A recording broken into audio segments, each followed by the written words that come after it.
Magandang araw po sa inyong lahat, mga kababayan. Ito po si Lan ng #WalkWithLan sa estilo ng ating paboritong DZRH veteran na si Deo Macalma. Sa gitna ng kasinungalingan, ang katotohanan ang unang dinudurog. Pero kasama kayo mga kawok, kaya nating itindig ang tama. Ngayon, pag-uusapan natin ang isa sa pinakamalaking misteryo sa Pilipinas.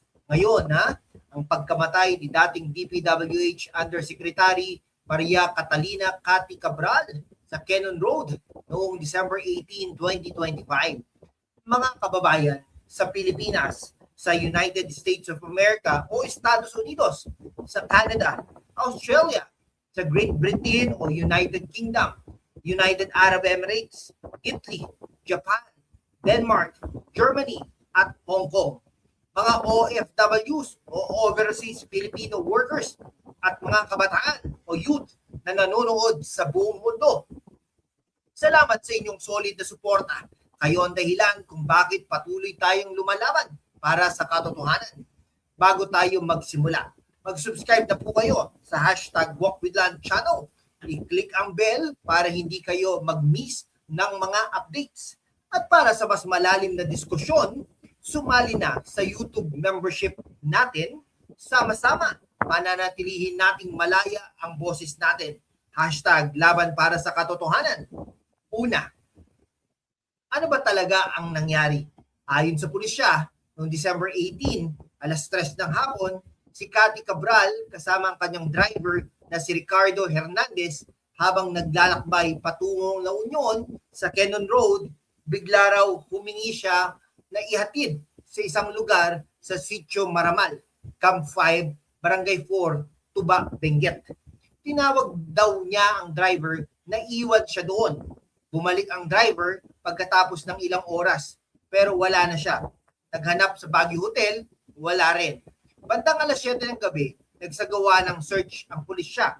Alas 12:30 ng umaga ng hating gabi, natagpuan siya ng 20 to 30 meters sa ibaba ng highway. Malalim po yun, malapit sa Buwed River. Walang malay at idineklara na patay alas 12:03 ng madaling araw ng December 19. Blood force injuries mula sa pagkahulog. Iyan ang sabi ng autopsy. Walang immediate signs of foul play, sabi ng pulisya. Pero bakit nga ba? Mga kababayan, huwag tayong maging tanga. Si Cathy Cabral ay hindi basta ordinaryong opisyal. Siya ang dating Undersecretary for Planning sa DPWH. Isa sa mga pinakamakapangyarihang posisyon pagdating sa infrastructure. Siya ang isa sa mga pangunahing figure sa multi-billion pesos na blood control scandal.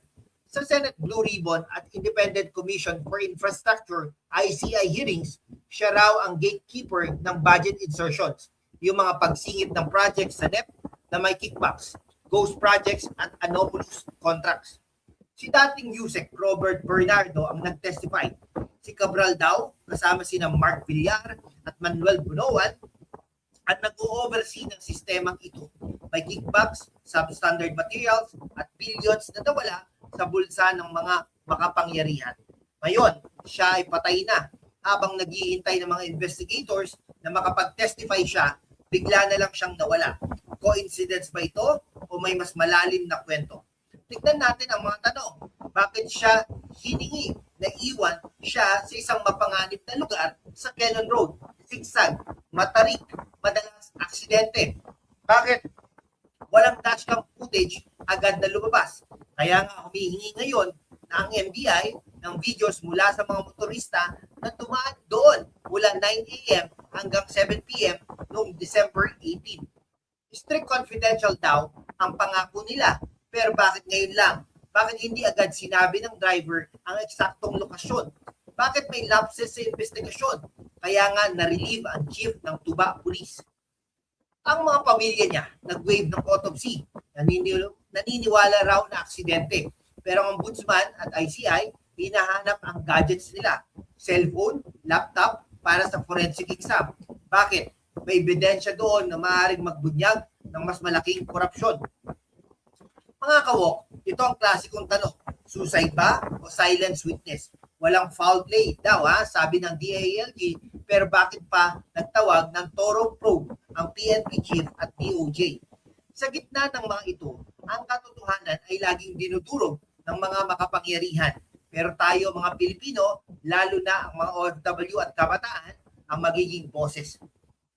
Salamat sa inyong panonood mula sa Pilipinas, United States, Canada, Australia, United Kingdom, UAE, Italy, Japan, Germany at Hong Kong. Kayo ang tunay na bayani ng bayan. Bago matapos mag-shop na rin po kayo sa YouTube Shopping. Maraming deals sa Shopee at Lazada. Suportahan ang lokal na negosyo habang nanonood. At huwag kalimutan mag-subscribe sa #WalkWithLan. Sumali sa membership para sa exclusive contents. Sama-sama nating labanan ang kasinungalingan. Sa susunod na episode mga kaibigan, okay, hanggang higit pang update sa kaso ni Cathy Cabral. Mag-ingat kayo mga kababayan Ang katotohanan ay hindi natin pababayaan. Salamat po. God bless the Philippines. Mabuhay po ang Pilipinas.